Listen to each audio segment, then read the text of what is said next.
விசுவாசம் என்பது என்ன? நம்பப்படுகிறவைகளின் உறுதி, காணப்படுகாதவைகளின் நிச்சயம்.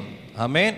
பக்கத்தில் பார்த்து சொல்ல, நீங்கள் நம்பினாலும் நம்பாவிட்டாலும், நீங்கள் கண்டாலும் நீங்கள் காணாவிட்டாலும் அவர் செய்கிற காரியம் உறுதியாயிருக்கும்.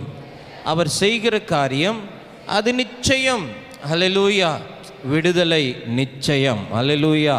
அற்புதம் நிச்சயம். ஆமென். கானான் நிச்சயம், ரெகோபோத் நிச்சயம், எப்ரோன் நிச்சயம், ஏலீம் நிச்சயம், ஒரு பெனியேல் நிச்சயம். ஹல்லேலூயா. இன்றைக்கு நான் அதை காணவில்லை, இன்றைக்கு என் கண்களால் நான் அதை பார்க்க முடியவில்லை, இன்றைக்கு என் கண்களால் அவைகளை தரிசிக்க முடியவில்லை. ஆனால் கர்த்தர் சொன்னது சொன்னதுதான். ஒரு ஆமென் சொல்லுங்க. அந்த விசுவாசத்தை இன்றைக்கு தேவன் நமக்கு